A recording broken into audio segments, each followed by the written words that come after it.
Hey, everybody, it's Ron Johnson, and this is the Ron Johnson Show on Locked On Sports Minnesota. Hey, it's a fun week for me because I got Penn State coming to Minnesota. We all know what happened in 1999, 2019. Penn State can't seem to stay undefeated when they're facing a Gophers team when they're top ranked. We got Spice Adams joining us in the Hanging Ron Johnson segment. We'll talk about all that, and he has some thoughts on how the Bears defense is going to handle Justin Jefferson. We got that coming up next.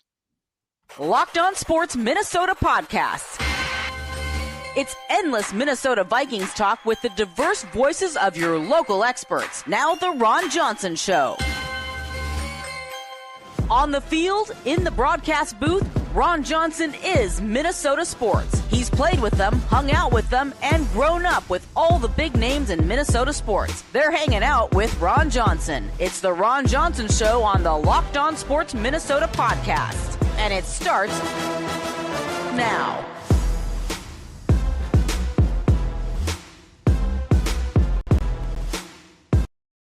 Hey, beautiful people, it's Ron Johnson. Thanks for joining us today on this rainy day. It's a rainy Tuesday, but you know what? Sports must go on. The show must go on. And like many kids remember that song, Rain, Rain, Go Away, Come Back Some Other Day. I feel like the Bears feel like that with Justin Jefferson. JJ, go away. Please come back. Another day, a different day, any day but Sunday. But you know what? You can't get away from the boogeyman. Justin Jefferson's going to town. He's going to Chicago. And we got Spice Adams is going to join me in the Hanging Ron Johnson segment to discuss if he were playing for Brian Flores, how would he feel? Also, his thoughts on what the Bears are going to do against the Minnesota Vikings. Also, we got some cool stories about him hanging out with Devin Hester, Peanut Tillman. A lot coming up on the Ron Johnson Show. We got to talk Penn State, Minnesota as well. But I want everybody to know today's episode is brought to you by FanDuel. Just place your first $5 bet and you'll get started with $150. That's $150 in bonus bets guaranteed. Just visit FanDuel.com to get started. Well, as I said, I want everybody to make sure you also check out our postcast on Locked On Sports Minnesota after every live game. Vikings, Gophers, we're here after the games to tell you what we think happened. Penn State, we might be discussing the upset, a possible upset. And if that happens, you know, people, I'm gonna have the cigar ready, the drinks ready to go. Super excited. But I got Sam Extra, my co-host, joining me in the Ron Johnson Show today. And Sam, the Minnesota Vikings, you pointed out a cool stat. What is that stat about the Minnesota Vikings, Sam, in 2002? Yeah, well, hat tip to Kevin O'Connell. He started 8-2 in his first year back in 2022. Started 6-4 last year through 10 games, not too bad. And 8-2 again this year. So let's look at the two 8-2 seasons, Ron. 2022, 2024. Which team do you like more and why? Well, I like this team more. That team in 2022, I feel like the way they were winning wasn't sustainable. Like I get win and lose is a loss is a loss and win's a win. Like PJ Fleck always says that if I win by 100 or I lose by 1, it's still a win or a loss. It doesn't matter. But if you win by 100, people are like, oh my God. Like, look at the Detroit Lions right now. I saw a funny tweet from, I think, Nate Burleson or Ryan Clark. They said the Detroit Lions are beating the Jacksonville Jaguars like Jacksonville paid them they paid Jacksonville $2.4 million to come play them at their stadium, basically talking like how colleges handle some of their non-conference games. And he said that's how the Lions were beating the Jags, as if like we just paid y'all $2.5 million to come down here and help us get ready for the next game. Help us get ready for the Vikings. Just come on down so we can see you. And when you think about that, when you think about that team, you win by 100, you know you're good. The Lions right now, we know they're good. When the Vikings are winning by 1 or 3 or less than a touchdown, it was tough to say. It's like, man, when's the other shoe going to fall off? And as you pointed out, it fell off in the wild card game against the New York Football Giants. And the New York Giants were not good. Like Daniel Jones was not good. And somehow the Vikings found a way to lose.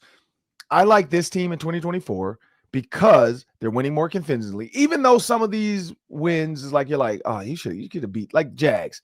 You should have beat them by a million. Like there's no way that game should have been that close. But they still close it out with defense. The defense is a lot better now. I think the defense in the past, it was like, oh, Kirk Cousins got to score 1 million points because his defense can't stop a nosebleed. Well, his defense is stopping nosebleeds right now. They're doing pretty well. The offense, on the other hand, up and down. Some games, Sam Darnold looks like the world beater. And some games you're like, are you seeing ghosts? And so you just wonder, is Bruce Willis somewhere standing next to Sam Darnold like, hey, don't worry about those people over there. They're fine. And that's a movie reference. I hope you guys got that back when Bruce Willis was a ghost the entire movie. Hope I didn't ruin it for those who hadn't seen it yet. Nobody ever would have realized Bruce Willis was an actual ghost. But that was definitely a plot twist. But if you think about this Minnesota Vikings team, Sam, I like the 2024 version because I feel like the way they're winning, they can win in the playoffs. I don't know. What are your thoughts? Yeah, I think it's hard to deny that the defense is night and day. We're talking about an elite defense versus a leaky one that lost them a playoff game. The defense was totally responsible for that. Pretty much comes down to Kirk Cousins versus Sam Darnold because you could nitpick whether you'd rather have Addison or Thielen or Aaron Jones or Dalvin Cook. It comes down to Kirk Cousins versus Sam Darnold. Mm-hmm. I think you'd rather have Kirk Cousins, but would you rather have Kirk Cousins with the bad defense or Sam Darnold with a good defense? And I tend to think that this defense is good enough that I'd rather take Sam Darnold with this elite defense. I just think that the defense can win you games. It can win you games in the playoffs. And I guess I don't know if Kirk Cousins was going to do that up by himself. So I would take this team. I think this team's a lot more mature. They're winning a lot more sustainably. Like you said, good word there, Ron. I think 2024 is the answer, but it does come down to the quarterback who can make you nervous at times, though I did like his bounce back against the Titans on Sunday. Yeah, when you think about the way they win these games, defense is closing out the games, interceptions. I mean, they have some of the, if not for that 5 interception game, or not 5, sorry, that was the Lions, 3 interception game that Sam Darnold threw. The turnover ratio, his touchdown to interception ratio is a lot better. Because people keep forgetting he threw 3 in one game, and then the turnover differential is a lot higher because this defense continues to like lead the take give. Like they are consistently in game after game getting the ball back for their offense. And if Sam Darnold could just not sweep it to the wrong guy, and that's not his fault. I'm not gonna even go there. That Aaron Jones should have had that toss. That was easily a catchable ball. I think, and people can say whatever they want. I think Aaron Jones, because that was the first play, or one of the first plays. I think Aaron Jones was still a little stiff. Like if you think about getting shot up, probably in the ribs a little bit, having a flap jacket, it probably is a little bit tighter than he's used to. And so even though it was a little bit off, him having to turn just a little bit probably was a little uncomfortable, maybe a little tight. And so don't ever denigrate that. That injury, the ribs, to be able to rotate fully and be comfortable to turn quick and turn back. I don't know if he had it because the minute he got slammed to the ground or later in the game, you could tell he was in excruciating pain. And so it's not healthy. He's not 100%. For people like, oh, is he worn down? No, he's hurt. He's gotten hurt like twice now. And so he's just hurt. Like this is what football is about. Like who can make it to the playoffs and be healthy? And that's why I think the Vikings are hoping Cam Akers can give them something in this next game against the Bears, because they do want to maybe limit Aaron Jones and maybe only give him 10 to 15 carries. Because if you look at his Packers numbers last year, he had games of like 8 to 9 touches. Like he was not getting the ball 20 times. And so maybe that's the answer to Aaron Jones. You don't give him a lot of touches. You continue to throw the ball and you let him pick his spots here and there. And if he's hot, then you keep going with him. But if not, 8 or 9 touches, don't run him to the ground just to run the ball. Bring Cam Akers in. Maybe see if Ty Chandler's gotten his stuff together. But the Minnesota Vikings in 2024 at 8-2, I trust them to go 9-2 now. Like I trust them to go 10-2. I trust them to go 11-2 because it's the defense. Defense wins championships. Defense travels, as they say. And this defense is one that I think Brian Flores, I will stand on a mountaintop and continue to say this. Brian Flores getting Andrew Van Ginkel over DJ Wonnum, getting Jonathan Gennard over Danielle Hunter, and getting Ivan Pace Jr., second-year guy, and Blake Cashman over Eric Kendricks is a huge upgrade. Now, the Danielle Hunter piece, people are like, oh, he's one of the best passers. Yes, he is, but he's not an outside linebacker. And I think that was always going to be the issue with the way Brian Flores wants to play. Imagine DJ Wanham or Daniil Hunter trying to like rob a screen like Van Ginkel. They can't do it. Daniil Hunter can't catch the ball like that. Imagine him trying to stand up, drop into coverage, and not. He can't do it. Where Grenard can, Van Ginkel can. Grenard doesn't do it as much. Van Ginkel was the drop guy, but DJ Wanham or Daniil Hunter couldn't drop the way Van Ginkel can. So you were missing a true piece to your 3-4 defense where basically your outside linebackers were rush ins. They were always rushing. He couldn't confuse people. He couldn't make you decipher his defense because you know these two are coming. Now you don't know if Van Ginkel's coming or not. He might be a spy robber sitting back trying to wait for you to throw a slant route behind him or throw like Daniil Hunter. Those guys weren't robbing slants and shallows and all this stuff that Van Ginkel's doing. It just wasn't happening. So I think this defense can travel. I think this defense is good. The biggest thing for the Bears, and we're going to talk to Spice Adams about this. One, can they stop Justin Jefferson? Not many teams can. Titans held him under control, I guess you want to say, a little bit. They kept him under control a little bit. 81 yards. It wasn't a 100-plus game, but and like I said, they've only given up 100 yards to one player, which is Keon Coleman for the Buffalo Bills steal. I did the play breakdown. I just put it on LinkedIn. I put it on Twitter today, last week's play break. It held true. On third down, they're going to show 7. They're going to rush 4. I am looking forward to watching the Bears film today because as we all know, on Monday night, Tuesday gets loaded up. So I'm going to check the Bears film out today a little bit. And then I'm going to come up with an idea of like after – I usually can figure it out after about 2 or 3 games. Like as I get older, I'm starting to watch film a little bit differently now. And after 2 to 3 games, I can kind of figure out what they're going to do. And I think I'm going to stick with offense. I'm going to look at offensive coordinator, maybe week 1 or 2, and then offensive coordinator gone last week and see what does this team look like? Like what does the Bears look like now versus what they look like early on? Could it be the offensive coordinator? Could it be Eberflus needs to go? Maybe Caleb Williams. But when you think about this team, can they stop Justin Jefferson? But 2, can Caleb Williams figure out Brian Flores' defense? Because Brian Flores said, look, we're going to put, like I love Spice Adams' quote, and you guys will hear it coming up in a little bit, but he talked about being in the car, going as fast as you want, and nobody telling you to stop. That's what Brian Flores is doing with this defense. It's like, just go. Just go. I'm not going to stop. I'm not going to change it because everybody, like even myself, now I will say he did drop in coverage a couple times, but, he's still going after quarterbacks. So I think this defense can win games for the Minnesota Vikings as long as Sam Darnold doesn't lose it for him. Sam, when you look at this Bears-Vikings matchup, do you even give the Bears a chance? I do. I mean, they just played the Packers to a 1-point game in their building. So who says that they can't do that again to the Vikings? I think that the Vikings offense for years has struggled in that building. That's a tough place to play offense. You got some weird grass, offense, a lot of wind conditions. Probably is not going to be warm. It's probably going to be a little chilly. It's a ground and pound kind of game. It's a black and blue division kind of game. If you look at the scores in recent years, Vikings and Bears, a lot of 19-13, 16-6 kind of weird scores, low scoring games. I would expect more of the same. But again, Ron, you nailed it. Young quarterbacks against Brian Flores struggle. And I'm looking at Caleb Williams against the blitz this year. He's 29th passer rating in the NFL. That's not great. And I think it lends itself to, again, Brian Flores letting loose, getting after him. You just got to contain him, right? You got to be able to contain him in the pocket and finish on him when you get your hands on him. I think the Vikings certainly should be favored in this game. I want to say it's 3.5. And that sounds about right to me. Field goal. Yeah, well, we got to hang out with Spice Adams a little bit, but we'll do that. Talk about Penn State, talk about the Vikings Bears, get his take on how to stop Justin Jefferson. That's coming up next after a word from our sponsors. We are brought to you today by Gametime. It's the absolute best way to get tickets in your market. If it's the Twin Cities, you want to get to Target Center. You want to get to Huntington Bank Stadium on Saturday. You want to get to U.S. Bank Stadium next week for that Cardinals game.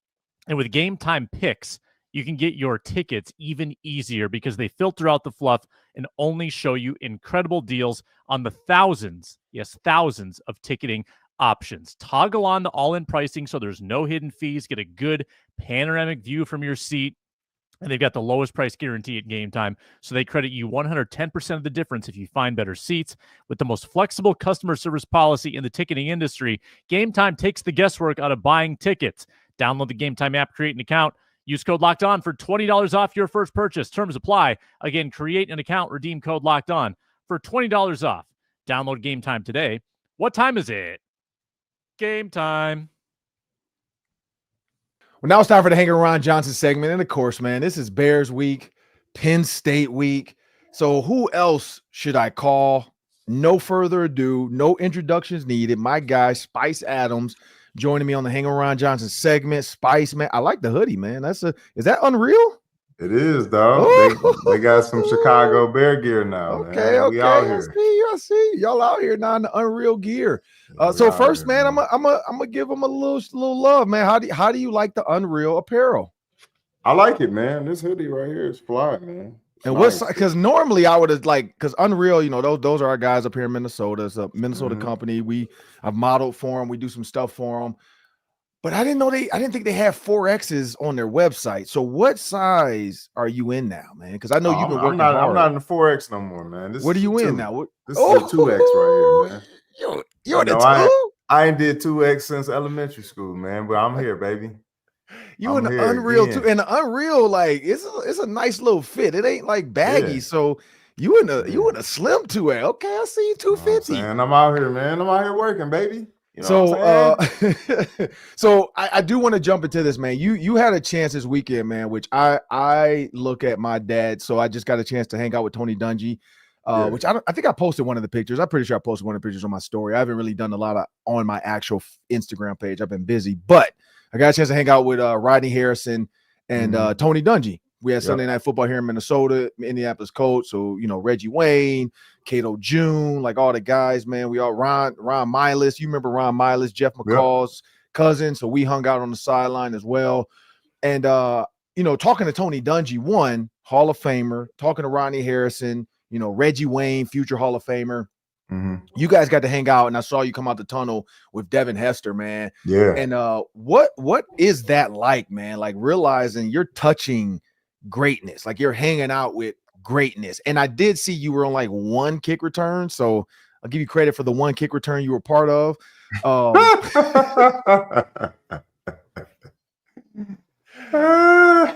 back there setting the wedge. Everybody, yeah. See, that's when we had the three-man wedge. I was a part of the 5-man wedge. That's how old I am. That's how old we are, I should say. I'm not as old as you, man. Part of the 5-man wedge. Then they moved it to a 3. So I was a part of all that, man. And you got a chance to see something special, man, every time the ball was kicked. And that's punt and kickoff and field goal for the most part. Yeah, they missed a long field goal. I know he was back there. But yeah, man, how was that like hanging out with the guys on the sideline? Because I tell guys all this, like I just got a chance to hang out with you remember Pat Williams and Kevin Williams. So Pat Williams came back to visit with the Vikings, and I talked to him a little bit about because I got his number, and I'm like, man, like if you need to connect, man, like feel free to connect with me. I'll hook you up with some guys that are in town in Minnesota. And he even admitted it. He's like, man, because when I retired, I was kind of by myself out here and I was feeling depressed and I was this. And I don't think guys realize that, like when you're by yourself and you feel like you have no place on a team anymore, you don't really know what to do with yourself. But you being a part of the Bears organization, you get to be around the guys all the time on the sideline, but you get, you guys were there to honor Devin Hester, man. So what is that like, just being able to connect with the guys on Sundays? It's dope, man. It gives you a chance to just relive those days that you had in the locker room, and all those memories come back up. I mean, all the blocks we did for Hester, and I remember seeing Peanut, our starting cornerback, just like, yo, I gotta be on punt return. I gotta block for this guy, and this would be after a 20-play drive. We would stop a team on 3rd down or something like that, and Peanut would still be out there, trying to block for Hester. And you just had a bunch of unselfish guys out there, man, who all we had to do was just get in front of somebody, and Hester would just do the rest. So, all we had to do was just this much, and then Hester gonna make the guy miss, and 60 yards, 80 yards, 100 yards, and all of that stuff, just came back up when, all of us got together, man. And it was dope, man. It was a dope thing that we were part of, man. And the funniest thing, man, what people don't realize is like being introduced, doing a live show, all this stuff, like, they got a time they're trying to hit. And it's funny watching your guys backstage where some guys are still trying to like joke and laugh with you. And the dude's like, man, get out there. You got to go. They called your name. Like how much of an aggravation is that group of guys to the production team? Because I know they're like, okay, y'all gotta go, y'all gotta hurry up, get out there. Like we gotta get this going. We only got whatever minutes for halftime to honor this dude. Like how much fun how much do they come to you like, Spice, get your guys under control? They would never look to me to get somebody under control because I'm the one that needs to like stop doing everything. Like so, and then you get Peanut Tillman involved, like. Oh my gosh, man. That we are the wrong group to do that with, man. We are a bunch of kids. We've always been a bunch of kids. They always knew this about us. And that's what made us tick, man. Like we just play around all day. I mean, you've been a part of it, man. You came here, man. You seen what it's like. We play all day up until the whistle blow. Then we get down to business. And you getting down to business, you're a father.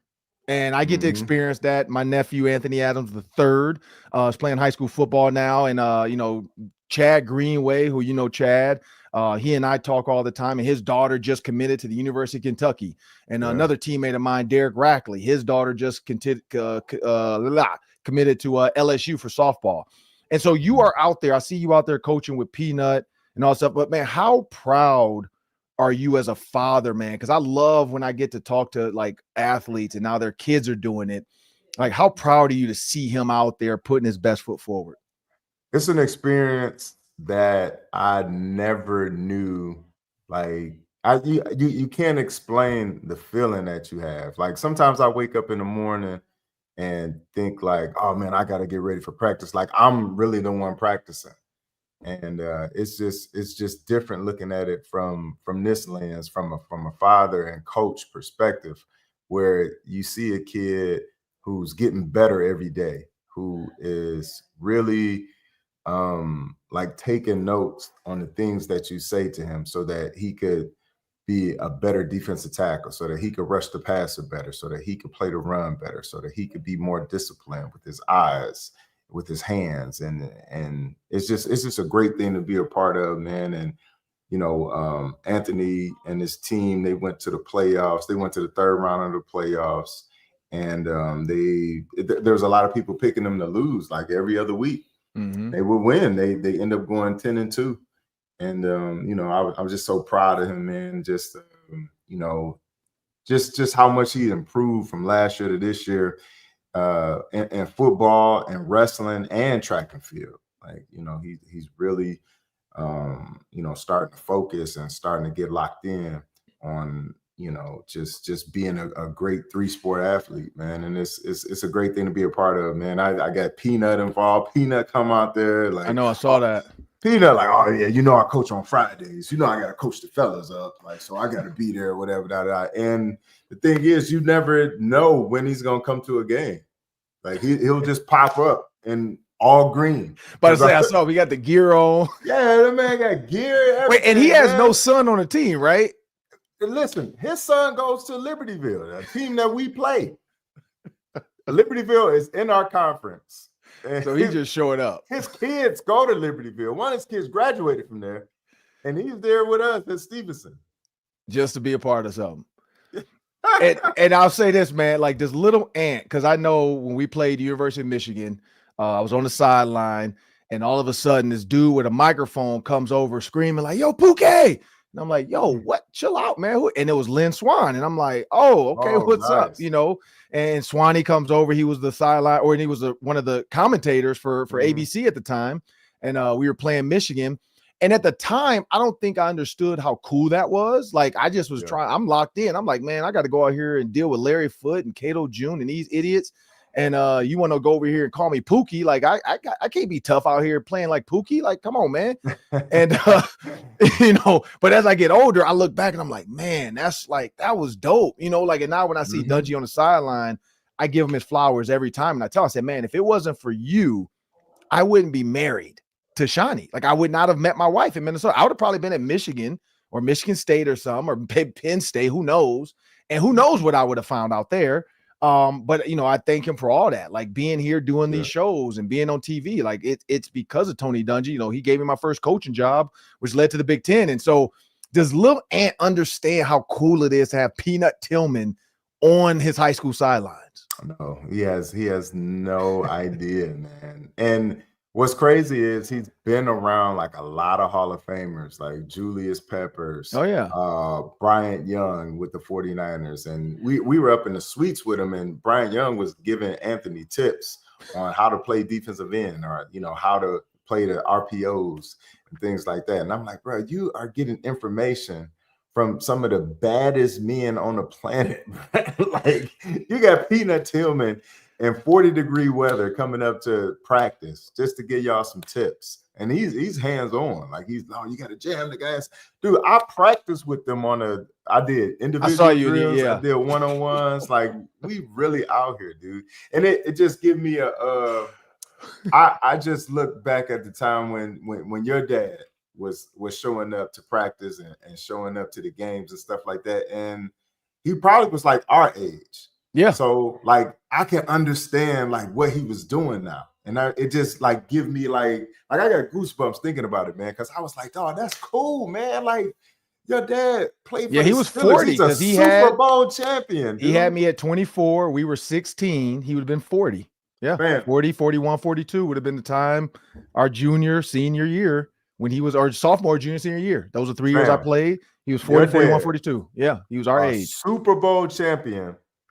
And what helped tape my ankles, bro. Like I got a Super Bowl champion who knows me by name, knows me by my first name, gives me like all the confidence in the world to go out here and play this game.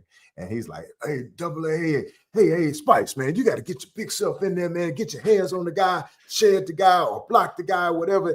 He would give me all of these tips, man. I'm just like thinking like, man, this dude played in the NFL. A Super Bowl champion right here, and he's taping my ankles. Like, oh my, like, dude, that was crazy for me, man. And I appreciate your pops for that, man. But I know how he feels now, man, because I'm doing the same thing now. Yeah, man, it's crazy. Like and I tell people this, like when I volunteer to coach and all this stuff, I tell people I think it's just in us, man. Like, certain people have it in them because I see other parents drop their kids off and they take off. Mm-hmm. And I've never ever wanted to do that. I'm like, I want to coach my kids to the limit of what the school is going to allow me to do. I'm the head coach for their winter softball team. And so like, I want to be able to pour into them. My dad's favorite sport was baseball. He played at Eastern Michigan. And so I know him watching both Cam and Quinn play softball right now. Like he's like absolutely on top of like on cloud nine. Cause like he wanted me to play. But I played at King for like 2 years. I'm like, man, this is boring. I just looked at our yearbook, man, and no lie. Oh, I sent you the picture on text. So you saw I was looking at it because Yvette Pettis, she was here in Minnesota visiting me and Shawnee, and I went and got the 98 yearbook because she said she hadn't seen hers in years. So I went and grabbed it because she wanted to show her son what she looked like in high school. And man, when I looked at like the pictures and the stuff from the book, man, like it amazed me like how we really were with like football and how we really were with some of this stuff in like 1997, where now I see it and I'm like, man. And then I didn't even know we had like a softball team. Like I like looked at the picture. I'm like, oh, we had a softball team. I don't even remember. Like I didn't even, we never wanted to go to games. I don't think we ever cared. And we had a golf team. I know my wife looked at that too. She was looking at the golf team and she's like, you know what? And there was more people than David Davis. Like I thought there was this one golfer. There was like 8 or 9 dudes that golfed at our high school, man. Like there was so much stuff. Tanika Kelly used to play golf, didn't she? Yeah, like Tanzania. Yeah, oh yeah. Like I just did not know that. So looking at all that, man. But got to get to the brass memory, dude. That's a great memory about me. Get into the brass tacks of it, man.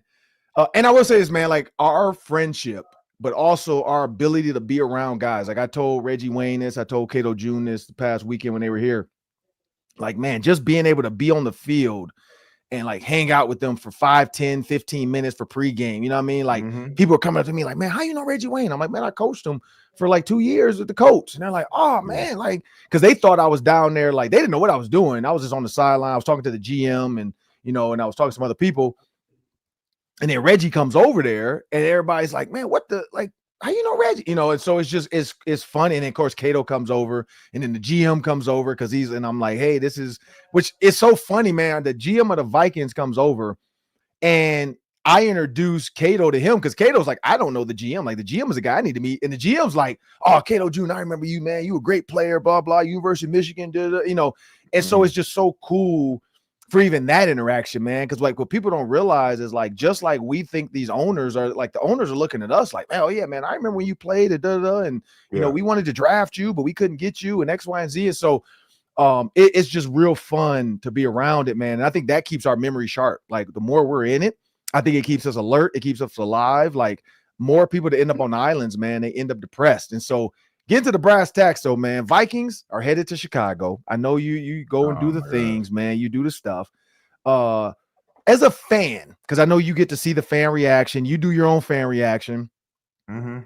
How and I'm interviewing your guy Terrell Smith. I know starting cornerback Terrell Smith. Go Gophers. Wrote a boat Sky Uma. Make sure you talk to Terrell about Penn State, Minnesota coming up. But tea time, as they call him, number 32, starting corner for Chicago Bears. He'll be joining us also this week on the Ron Johnson Show. You guys, like, what is the morale of the fans right now? Because it's like so close. I'm seeing these like 3,000 days since we beat the Packers and all this other crap, and like it comes down to a field goal, and even that gets a fingertip block, man. Like, what's the morale of the town right now? Deflated, dude. Like, this is the Packers, man. This is the greatest rivalry in all of sports, man. And I think Matt LaFleur is like 11-0 against us, and it's just it's deflating, dude. Like, it's also some people saw the blocked field goal and just had like no reaction to it because they're numb. They're like, we almost expect that to happen. Like as it has, like how it's been going for us for years with playing against Green Bay. Like it's frustrating, man. It's very frustrating. But the word I would say is deflated. Yeah, that's tough, man. That's tough. And now you guys got to inflate and deal with, I don't know if you saw this, but Justin Jefferson is now the #1 receiver in NFL history in the first 5 seasons. Even JJ reposted it because when I saw him, he couldn't even believe it. When you look at the names, like, I mean, you got Jerry Rice. We're gonna double team him. We're gonna double team and triple team him. So he's not gonna get no numbers against us. So that's the plan. Just double, triple team him. Just triple team. Don't let JJ beat us. So what about like TJ Hawkinson, Jordan Addison? Have at it. Have a great game, guys. We're gonna double and triple team. There's gonna be 3 people traveling. Whenever Justin Jefferson goes in motion, 3 people gonna be going with him. Because at this point, I mean, I guess if where the season's headed, we just got to stop Justin Jefferson. Stop somebody. So have you prepared though? Like, because like if he see you and do you have a gritty prepared? Like, can you gritty? Like, do you have something prepared? No, I don't even know what that is, man. What's that, man? That's like hard-nosed football. Grit, right? Gritty? Man, you got millennials and zennials over there on that football field. You know what the gritty is. I'm old, man. I know what I know. I stick to what I know. I don't know. Gritty? No, I can't do it. And when you think about like defense wise, because Brian Flores is heading to your stadium, you got Caleb Williams, a young rookie quarterback. Yeah. Brian Flores has been terrorizing young quarterbacks this season. But as a defender, like I'm gonna take you on the defensive side. Here's what Brian Flores does. He puts 5 to 6 guys at line of scrimmage. He puts linebackers in the A gap. He allows defensive linemen to stand up every now and then.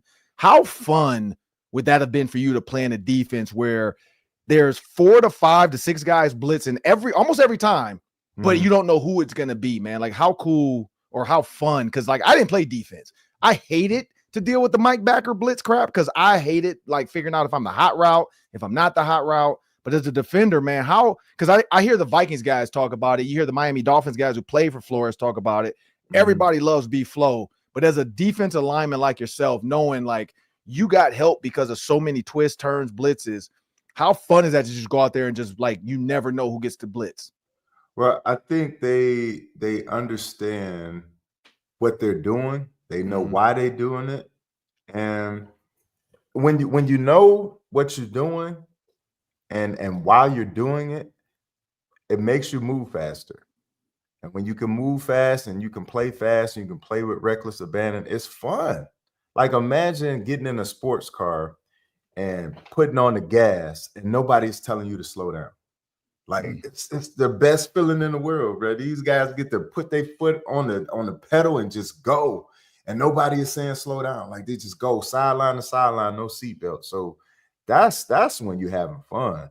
And as far as me, like standing up, like I'm the same height in my stands and standing up. So I don't know how much fun that'd be for me because I couldn't do no disguise. It's like, here I am, guys. I'm here. I'm the same height in my stands and standing up. And now, man, like before we get out of here, man, I gotta talk about this too, man. On Saturday, 2:30 p.m., everybody's gonna be watching this. Team that's vying. Everybody's watching this. Everybody's watching this one. On the count of who? On account of the world has seen what happens when Penn State is ranked in the top 5. On the account of Penn State. On the top 5. Your boy, I forgot the quarterback. He came to Minnesota a couple years ago and did that same speech. They're here to see us, guys. They're here to see us. I've won it a couple years ago. I don't know what quarterback it was. You was here. Oh. Big Ten Network came here. What was his name? I'm drawing a blank. But you know the quarterback. He was the guy. Like he was. Was it Trace McSorley? Hackenberg? It might have been Trace McSorley. No, Trace McSorley's old. But every time you guys have been ranked in the top 5, man, you've fallen to the mighty Gophers. 1999. We'll go back to 1999 first. You don't have to go back there. Why not? You don't have to go back there. That's we should. We're in the 2000s. The people would like to know in 1999, man. When y'all were number two, because everybody on the team wasn't even born then, man. Because Fox just sent a message on Instagram and then he tagged. I didn't even know Macklin was on Instagram. He tagged D Mac on Instagram, so now I figured out he's barely on there. So now I know where D Mac hiding at. So I got him on there now. LeVar made a comment about it, said it was the worst day of his life. He wishes that would go away. He could forget about it. Like you were younger though. Like those guys were a little older. I wasn't getting no burn. That's what I'm saying. So like for you, did you even like it mattered because you guys could have went to the national championship? We were number one. We were number one in the nation, man. So and LeVar usually blocked those kicks. And I know y'all, we got a ladder and we were kicking field goals. Like we prepared. We were prepared. We prepared for LeVar. Yeah, whatever, man. But and then 2019, the common denominator was you was here again. And 2019, I think it was 19. Yeah, you were here. You were bringing up a bunch of old stuff. Man. I'm just saying, you was here with the Big Ten Network, and they had the Spice Ron Johnson like memory lane, and y'all lost again, man. Like what's going on, man? It's like so I would like to buy you a flight, on behalf of the University of Minnesota. Oh, okay. We would like to have you up here. You could stay at the Johnson household with little Aunt. I got something to do. Put him on the sideline. I got something. We just because you are a good luck charm, man. But Penn State's head up to Minnesota, man. Like they're not flashy. Like I watched the UCLA game. I talked to Deshaun Foster about this, and he kind of gave me a little heads up on what Penn State does. Not flashy, real workman-like mentality. Nothing special. Just really hard-nosed, good players that don't make mistakes. Linebackers flow fast, sideline to sideline, man. But what is Franklin going to have to do to not fall into the trap again? Because I think Minnesota sometimes becomes a trap of like, oh, this is a game we should win. And then they're looking up in the fourth quarter and now they're fighting for their life. Like, how do they stay out of that mentality? There's just, run the ball. Go back to the old school ways, man. That's the ball. Boring. Run. Hey, you can call it boring. We just line up. You know what? People call Martin Luther King High School boring. Because we It ran was. 45 and 46 counter, but It was very boring. We ran it to perfection, and nobody could stop it. We ran 45, 46 counter, had a big hog like me coming around, pulling, blocking everybody. So just get back to that. Get back to the basics. And then you got Tyler Warren, who's a great tight end and utility guy. Like, you can line him up any and everywhere. I mean, I think the last game he had over 130-something total yards, because he running reverses, he throwing passes. He's a leading receiver too. For people that don't know, when your tight end's your leading receiver, tight ends are leading receiver. One, he's going to the NFL. Which the Vikings would take him. We love tight ends up here. Two, you probably run the ball because play action. And so when you look at Drew Aller, he's kind of a pocket passing guy that can hand the ball off. You got Katron Allen, running back. He's over almost 700 yards this season, averaging close to 5 yards a carry. So for Minnesota, I'd say vice versa. Max Brosmer being their new quarterback, he has to come in. And the good thing about the Big Ten, they have not seen him, so he shocked a lot of teams early on, like Michigan, like USC, because they just don't know him. He's from the FCS. He was up for the Heisman, and he came into Minnesota, as an opportunity with a little bit of NIL, and said, where's the best chance I'm going to play right away? And Minnesota was the best place for him, and he's having a chance. But I'm looking forward to this Penn State-Minnesota game. I'm for sure be texting Spice if the Gophers pull this off. If they don't talk to me. I will talk to you on Monday after the Vikings play the Bears, because we don't need to talk about if the Gophers happen to lose this one. But I'll be there with the family because it's a Gopher sports weekend. University of Minnesota volleyball team is one of the top in the country. They will be playing, which is, I've never seen this in my life, Spice. They are doing a ticket to volleyball. The ticket says 7:30 or 8 o'clock because they're basically saying we got to give people time to get the football people off campus and get the volleyball people into the stadium, because they know some people are doing double. Oh, so yeah, it's like it's a I don't know what. Yeah, it's like a sports weekend because they're doing a recruit blitz for both football and volleyball and some other stuff, and so they're trying to show the campus. And it's a great chance for volleyball and football to both recruit, because you got Penn State coming, 2:30 p.m. kickoff. It's going to be packed, and then volleyball has a night game at like 7:30 or 8 p.m. So we have tickets to both.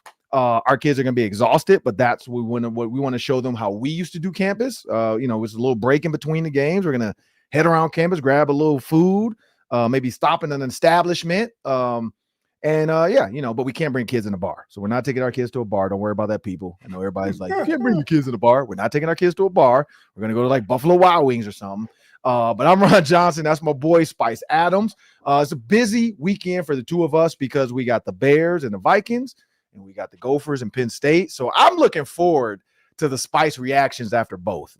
Because I would like to see you grit, like in the third quarter, maybe second quarter, fourth quarter. You got to hit the gritty. Like when you do your fan reactions, you got to hit the gritty, but just do it with the sad tears. Like do the slow motion zoom in, slow music, tears, and then do the gritty. Maybe get them some milk in the third quarter or fourth quarter. These are going to be happy reactions. Okay. All right. Happy reactions. We shall see. Because I will say this, that man JJ is on a streak. He's going to get triple team. He's on a streak right now. Getting triple team. He already got the Brinks truck, so he's not doing it for the money anymore. He's got paid. He's going to get triple teamed. I'm looking forward. If it happens, I can't wait to retweet this out, because like the first time I see triple coverage, I'll be like, Spice told us. Spice told us. There it is. But I'm Ron Johnson. Coming up next, we got the Daily 3. That's 3 questions, about a minute each. We'll be back after this.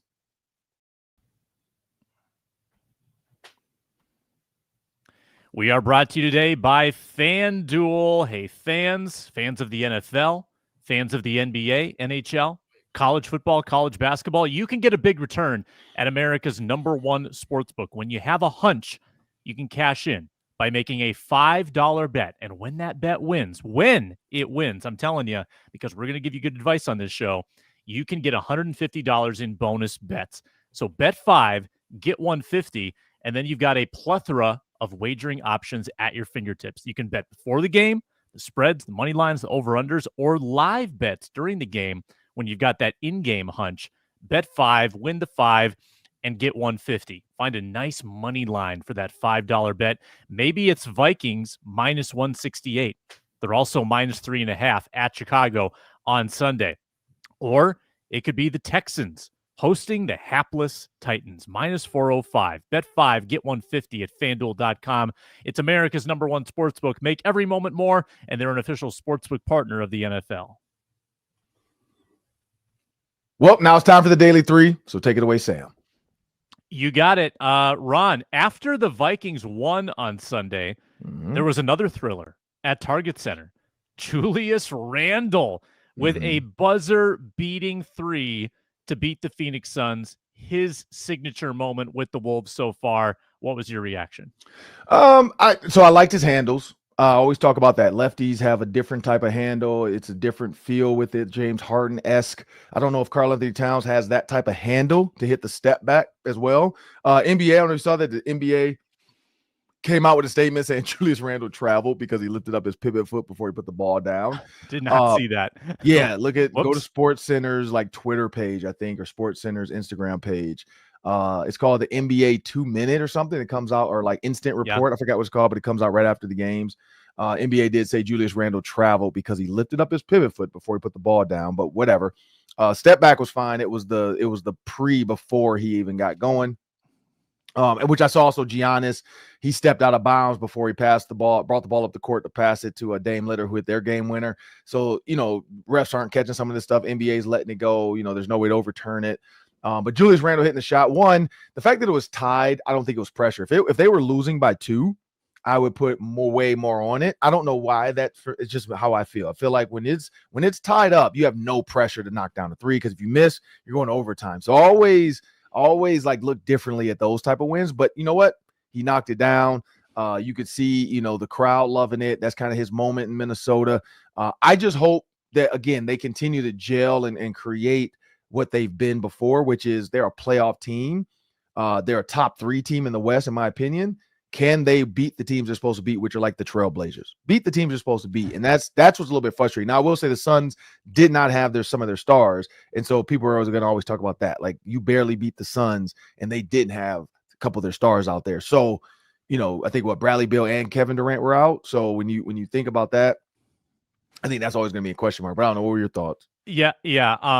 Well, the finish prior to Randle's 3 was pretty unbelievable. I mean, the Wolves were down 7 with 3 minutes to go. Ant goes on a tear.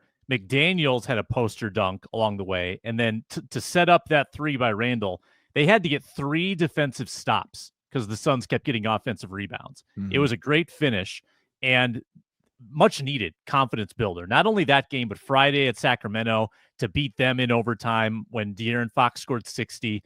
Those are big pick-me-up wins after the fiasco in Portland. Yeah. So they're back on track, 8-6. They've proven to themselves they can win the tight games. Maybe they've righted the ship, as we like to say, Ron. How about this one? And this will tie Caleb Williams into the question. There are 4 first-round rookie quarterbacks who have played meaningful snaps this year with their teams. We're not counting McCarthy. We're not counting Penix.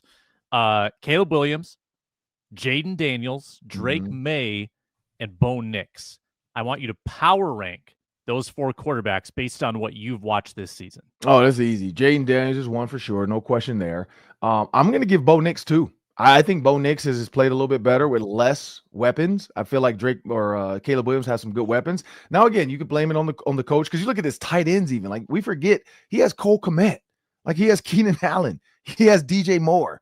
Like, he has some weapons, and he just hasn't, like, it hasn't always worked out for him in his favor. But yeah, Bo Nix 2, I'd say. Then Williams 3, Drake May 4, only because he's just starting to get his going. So I'm gonna go that route. What about yours? Yeah, I mean, I know they really like May with New England. It just hasn't showed up because they've got no talent and they haven't won a lot of games. Probably Jaden Daniels, but Nix is coming fast. And then Williams and May I think it's closer than you think. I mean, based on the records, they're like a game apart.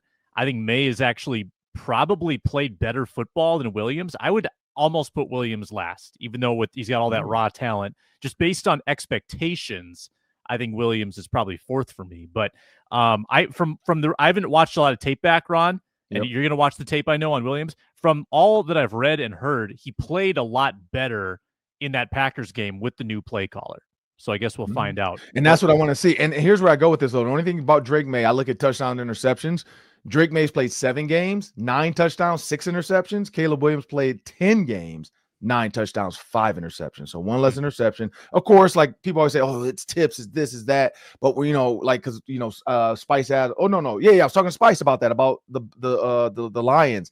And I brought up Jared Goff's this is not on the interview, but like we just were talking on our own. I was like, man, Jared Goff threw 5 interceptions. He's like, yeah, but one was a Hail Mary and one was, I'm like, so that doesn't count. Like, it's still an interception. Like, I don't care if it was a Hail Mary. I don't care if it was a tip ball. Sam Darnold had some tip balls. Kirk Cousins had receivers run the wrong routes. Nobody gave him like a pass for that. It was an interception. So I always look at that too. It's like, how many games? 7 games, 6 interceptions versus 10 games, 5 interceptions. That's why I give a little bit of my hat tip off to Caleb. But again, yeah, I think him and Drake are kind of close. We'll see how Drake May finishes the season out with the New England Patriots. But Jaden Daniels is running away with it and probably the rookie of the year.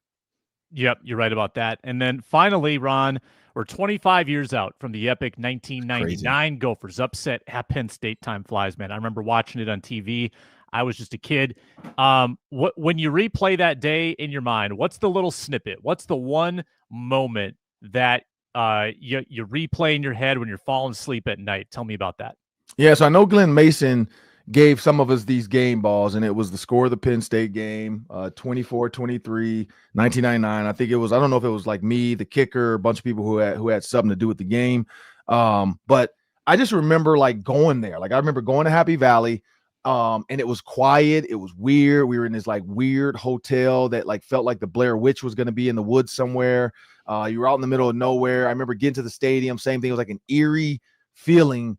And Coach Mason talked about the ghost of the seasons before, because before they had almost won, I think in 97, and there were some drops by the running back. He dropped a wide open touchdown, which probably would have sealed the game. And so it just was this eerie feeling. And then as the game got going, it just felt like moments after moments. I mean, I had like a negative 25-yard play or something, because it was supposed to be a reverse pass. And it was either LeVar Arrington or one of the linebackers snuffed it out. And I like reverse field versus just throwing it out of bounds or taking a hit at a -10. I reverse field.